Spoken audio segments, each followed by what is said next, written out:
Hey, welcome or welcome back to the channel. I'm Don, and today's video is going to be all about the fundamentals of individual clinical social work supervision. I completed the Illinois chapter of the National Association of Social Workers, or NASW, Illinois chapters, continuing education course today. And so as you could tell by the title, this course was really centered around providing the fundamentals to provide individual clinical social work supervision. This is for individuals who are clinically licensed, who is overseeing the hours for someone who is seeking hours towards their clinical license. So overseeing someone who does not have their license. And in the state of Illinois, I do think it's important to mention there is no required trainings for us. So NASW is addressing a gap, if you will, to provide more competent supervisors and to provide more clinical training in this area. If you are a member of NASW Illinois chapter, then it costs $60, I believe, and it's $100 for non-members. The length of this program was 4 hours from 8 a.m. to 12 p.m. and it did go the entire time, and it took place via Zoom. So from the comfort of work or home or wherever you chose to be. The target audience included both new and experienced clinical supervisors. Today's video is really going to be sharing my experience attending, and it's also going to be sharing my thoughts about them meeting their outlined goals of the presentation. I also will be sharing what I felt I benefited most from the training, as well as whether or not I recommend the training. Before we get started, disclaimer, this video does not in any way represent or is me speaking on the behalf of or expressing views of the National Association of Social Workers, nor is it speaking or providing or expressing views of the NASW Illinois chapter. Views expressed on this channel as well as in this video are my own, and it is simply for you to be informed of my viewpoint. It is not meant to persuade you or anything of that sort. You all know I'm all about formality, so I'm going to take a moment to read the overall goals of the presentation, and that's what I'm going to use to share and reflect.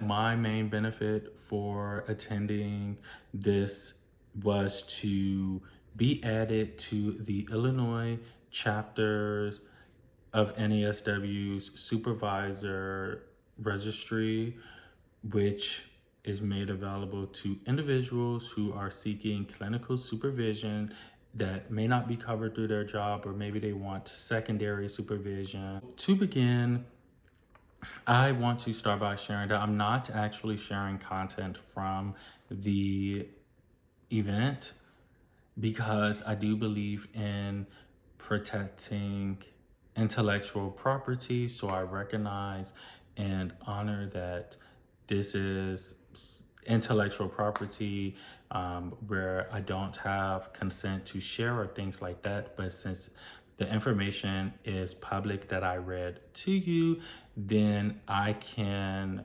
share based on my experience whether or not I felt that was met. So beginning with whether or not I felt I learned clear models for supervision.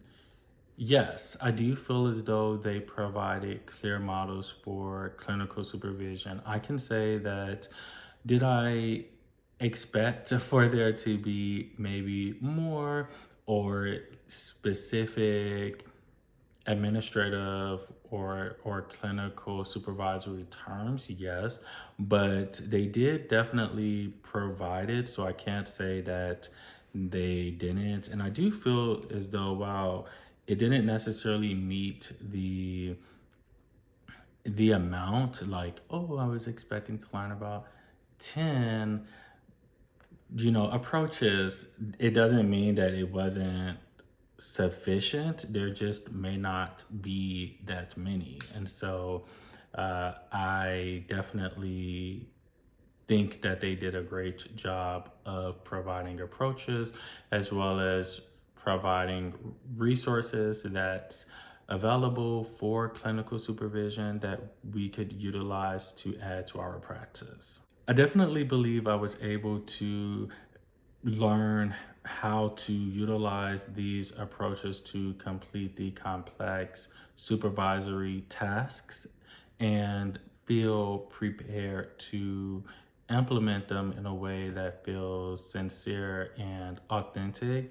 There is a four-phased approach. I won't share what those four approaches are, but I will say that there are four phases to the clinical supervisory experience that was shared with us that I believe was really helpful in organizing the experience and knowing what we should be doing, how we should be preparing before we even meet with the supervisee to the to the end, like once that person has completed clinical supervision, if the goal for clinical supervision is to obtain their clinical hours. In terms of the claim of covering what all supervisors need to know in order to engage most effectively, legally, and ethically, I definitely believe that they did a good job of sharing what's effective, what's legal, what's ethical. They really dove deeper than I was expecting in terms of legal obligations as well as ethical obligations. They pulled from the Social Work Act, I believe. For us, that is the 225 Illinois Clinical Social Work and Social Work Practice Act. And this is through the Illinois General Assembly. We were provided a number of handouts that would help support us. So one thing that I liked that they provided was like a template for certain things such as your contract if you are providing clinical supervision. So I thought that was useful. They also provided a access to the slides, so everything that was reviewed with us we downloaded to our computers and is saved for us, as well as being supplied other links that may be helpful to us in the future as it pertains to providing clinical supervision.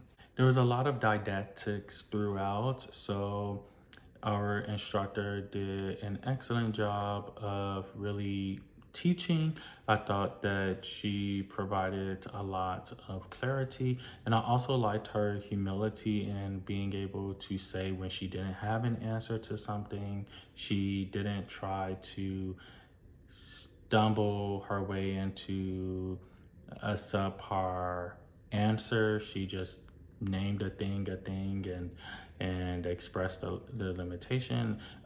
it also, she also did a good job of pulling other people's experiences in. So she was able to, again, look at what we had to offer, and recognizing that you have over 60 participants with some form of experience. And so I thought that was really helpful too, being able to learn from classmates, because sometimes the instructor can really limit how much you can speak. And I thought she did a good job of allowing us to talk, allowing us to ask questions, allowing us to answer questions, and allowing others to share their experiences. Other thing that I enjoyed about the presentation was the vignettes.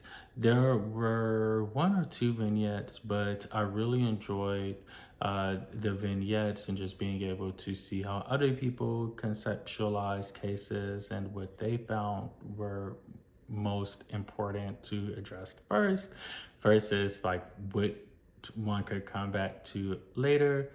Observing certain trends amongst clinicians, that was also pretty fun and pretty interesting to see.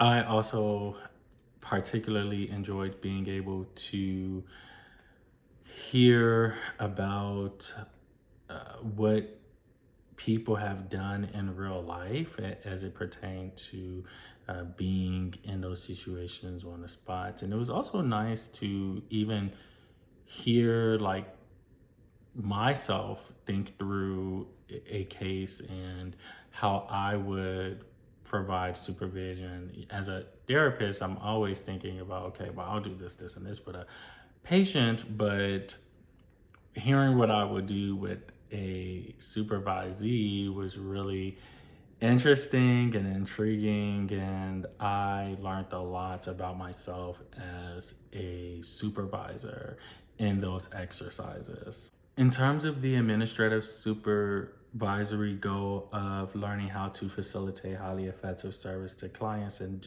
job satisfaction for staff by understanding the bottom line benefit of clinical supervision, such as improved client outcomes, boost morale, and reduce staff burnout. I thought they did a really good job of that. We definitely talked about a lot of different themes, and just, what I'll mention from it is the supervisor's role in initiating those conversations where we are seeing concerns in supervisees. And we know that one of the examples was when a person's personal life or a supervisee's personal life is impacting their work performance. And I thought that was really important to identify and discuss the ways in which we can sensitively but directly approach that with a supervisee, and how we can help facilitate change. And it also made me reflective too, because I'm in a lot of decolonizing spaces. So online, I should say.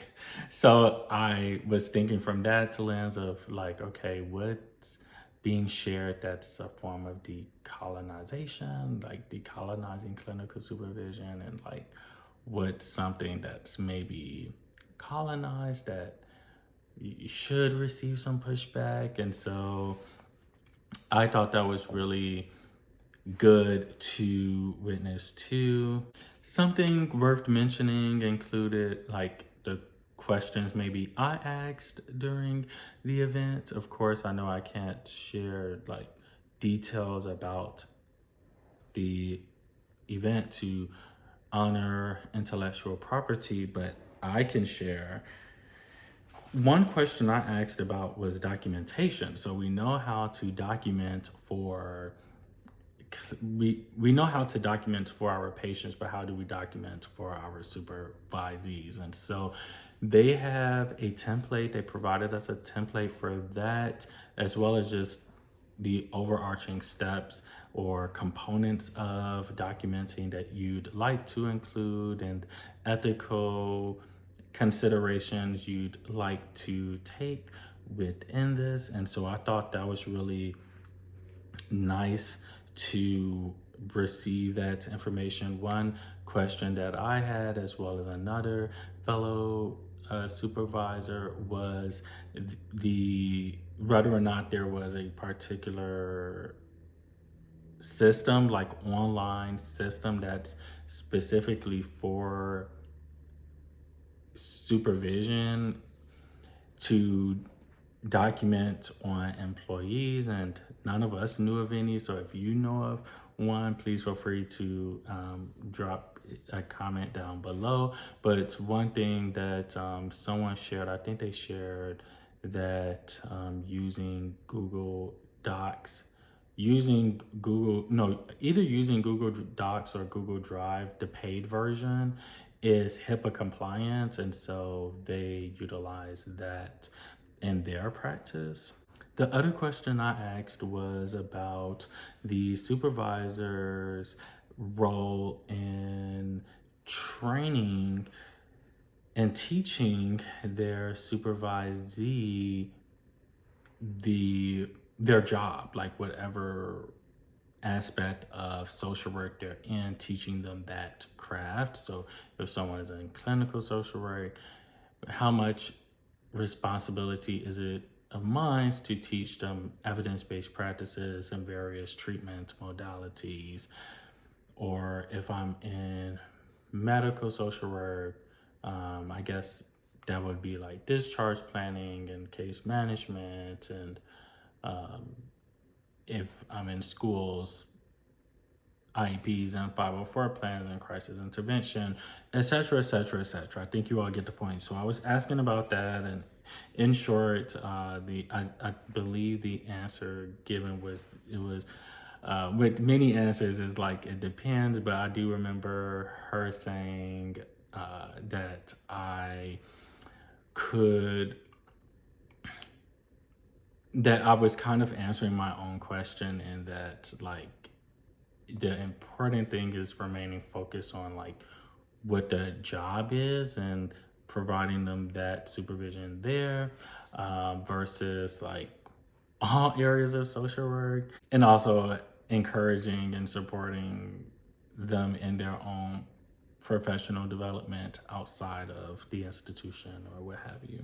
Another thing that I shared was the importance of us as supervisors having accountability, and the importance of consultations, because there is a power dynamic, and we are the ones with more power as clinical supervisors, whether we want to acknowledge that or not. I know we tend to view ourselves as we're so just and we're so fair and we are for social justice and things of that. But when you are in a supervisory role, you're part of a system, and you have to be intentional about being ethical within that power dynamic, but also like the legal ramifications as well. So I just kind of talked about that and shared some of my experiences where I had to get legal involved, and just kind of the importance of the contract, and how, like, for instance, a contract is definitely a nice way to hold us accountable, because there's been so many horror stories about supervisors not signing off on clinical supervision hours for the clinical license, which we also discussed. I was debating on whether or not I'd share that, but I won't go into details, but we did discuss that, and we really discussed, I think the biggest thing was that should be like a last resort, and there should be documentation. It should be well documented of the various interventions that were in place, and that it should have been early on that these these interventions were implemented and they either weren't followed or it wasn't enough, and also we received consultation before deciding not to sign off on someone's clinical hours. And so that's one thing that I would say is important. So if you don't have a clinical consultant, you aren't receiving clinical consultation, I'd encourage you to visit my link down in the description box below. I'd be more than happy to consult with you, whether it's about a supervisory issue or about a case that maybe you're just having trouble with now that you are a clinical social worker or an independent therapist. We tend to try to figure things out on our own when we can receive that help. And so I have a lot of expertise and experience with providing consultation and helping individuals identify and navigate the various challenges and nuances and blind spots of a case in their clinical or supervisory approach. So leading to that, I think that there were some really good conversations and information provided centering around experiences based on the scenarios about performance issues and the importance of setting clearer expectations and things, which was like my suggestion of like providing clearer expectations that's been both communicated and handed to the individual. Because I don't know about you, but outside of the job description, like no one's that online when you first apply to the job, no one's ever handed me like a handbook of here's your role as a clinical social worker, here's what's expected of you, and like going through that with me and asking me if I have any questions. So I think that's a really crucial point in clinical supervision or just direct supervision in general, whether you're a director of a department, you're supervising independent therapists. I just think that there are so many layers that should be addressed. So again, if you want an evaluation of your current practices, I'm more than happy to work with you. Again, visit the link in the description box or send me an email. I can be reached at donzellampkins@gmail.com and submit your inquiry there, and I'd be more than happy to speak with you about your organizational needs and concerns and or your clinical or supervisory needs or concerns. So the question you've all been waiting for, do I recommend a course? I definitely recommend a course. I think overall they did a really great job. My only critique would be that, again, we talked a lot about the legalities and formalities, which is needed. I am a guy that is of rules and regulations and procedures, but I do think there's something to be said for like decolonizing practices and assessing like what's being done well and what's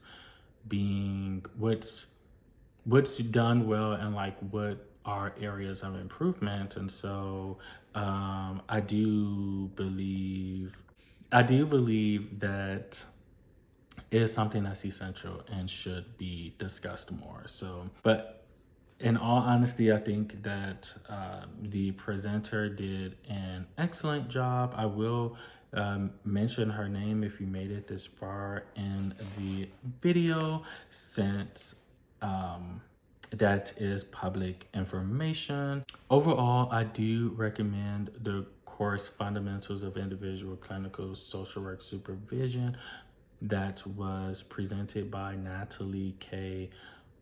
Holtzman, LCSW.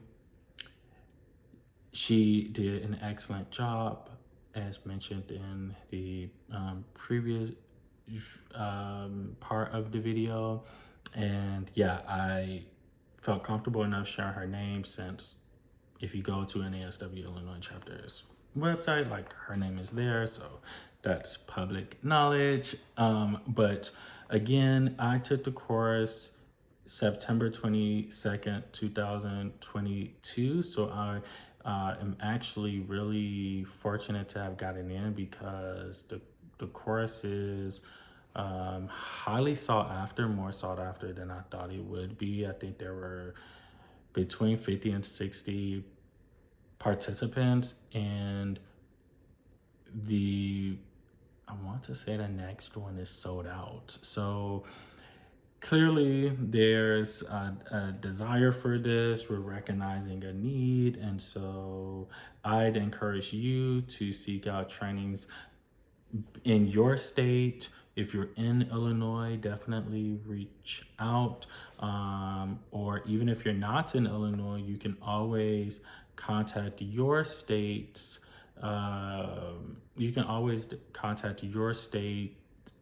licensing department, or like department that's over continuing education, to see if this CEU will count in your state.